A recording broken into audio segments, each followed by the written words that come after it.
recording? Yeah, I guess it's going. All right. I can't really see it from here. I'm using my phone tonight. Oh, hello, little girl. I'm going to talk a little bit real quick about how long I leave my boys in for pairing. I usually try and leave them in a couple days, unless they're paired up. This is the Lazathoth. She's getting ready to be fed. I got her right over there in some hot water, warming up. I usually leave the boys in for a couple days, unless they are locked up. Then I'll leave them in for longer. As far as like if it's on feed day or whatnot, if they're busy with the girl, then I'll leave them alone. She's never cooperating. She's going to try and keep exploring. The Lazathoth is our little girl with no eyes and a cleft lip that we have. That will stay here. She's getting bigger. She likes to explore, believe it or not, even though she can't see anything. I have noticed with her that she does not ball up like a normal ball python because she doesn't get startled by my hand movements. She can't see them, so she doesn't ball up and try to protect herself. But she is healthy and she's very good. Let me pull her out real quick. She's getting fat, so she's doing good. I can handle her like this because I'm probably going to have to help her with her food again. Usually that is the norm. I will place the head of the prey item in her mouth, and she will actually wrap it and then pretend to kill it, and then she will consume it.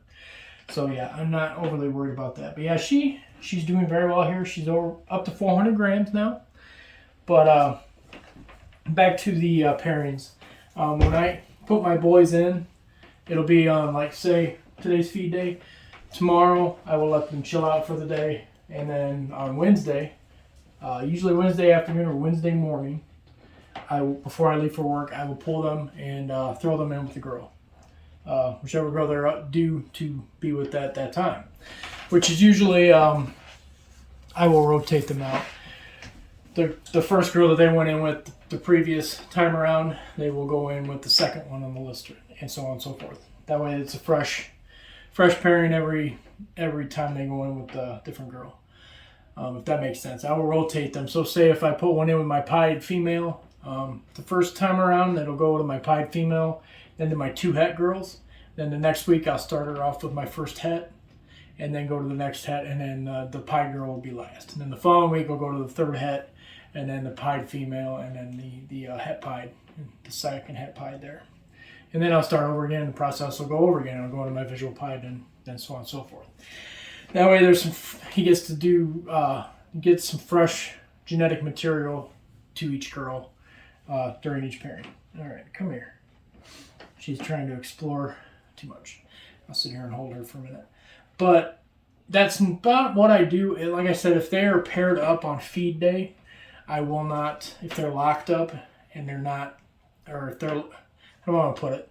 If they're locked up on feed day, they stay in the tub and I won't pull them.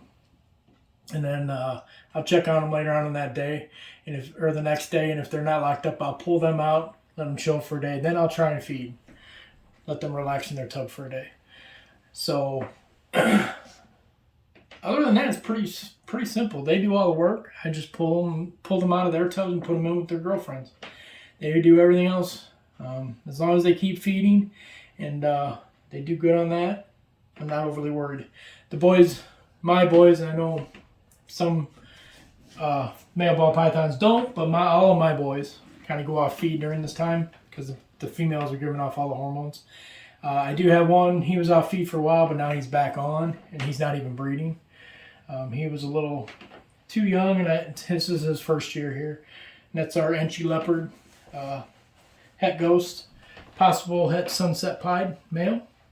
Kind of hoping I can prove him out sunset one of these days soon. But as anybody that's in the project of sunsets or trying to get in the project, it's really expensive. So we just can't do that right now. Maybe after this season, and we'll see how we're gonna do. Maybe a show or two locally here. There's shows over in Valparaiso, reptile show at the Armory every other month. I think that happens during the summer. So like 4 times a summer it'll have a show there.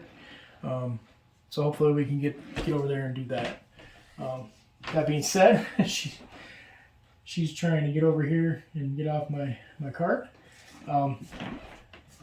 As far as the girls go, they're showing signs of possibly going soon. Hera is weighing over 4,000 grams now. She's huge. She is about the size of a softball. So I am very confident that she's going to go for us. She's still eating. She's still smashing medium rats. But we'll see. She may. I'm hoping she goes off food here soon, and ovulates, and we have some eggs in about a month, I would say. Come here. I'm sorry, guys. She keeps moving around. It's one thing I will say. Azathoth doesn't sit still at all. Unless she's in her tub, she'll kind of sit still in the hot spot for a while, but then she's moving. I always see her moving around in her tub. So, as far as I'm hoping Arachne goes this year. She's showing excellent signs of going this year. I can only pair her a couple times last year because I had to pull Discord out of the rotation because he was too small then, and he was losing weight, so I had to stop him from breeding. But he did give us that clutch with Artemis. It was 4 good eggs. Artemis had 9 total, 5 slugs. I say she had 5 slugs because I had to pull him out away from her, so she didn't have enough genetic material to fertilize the other 5 eggs. So I was kind of hoping to get an ivory out of that pairing because she has a super stripe and Discord is a yellow belly clown. Super stripe is yellow belly Spectre. So either all the babies are either Spectre or yellow belly. If they were yellow belly, they would have come out ivory because Discord is a yellow belly clown. That being said, didn't have any ivories, but all the babies are either yellow belly or Spectre, and they're all 100% heifer clown. We did keep, I have 3 of them here, sold 1. One is for sale, but I'm not going to sell her right now because she's off of food for whatever reason. She's being temperamental. So I will not sell an animal that's not eating well. She's had 20 meals here, and then here lately she's just not having it. So that being said, she'll stay here until she's ready to go. Once she's back on food solid for a few weeks, then we'll get her going. But in the meantime, I'm going to have to check on her rat. I think he's about ready to go. So I'm going to get off of here, guys, and I'm going to go ahead and feed her this rat. And like, share, subscribe. Hit the bell notification so you know when we put up a new video. If you want to help support the channel, go over on Instagram. Follow us on Instagram. Have a Patreon channel. Go check us out on Patreon. I do other videos over there on Patreon talking about other things. And yeah, so in the meantime, guys, hope everyone's well, and I'll see everybody in the next video. Bye.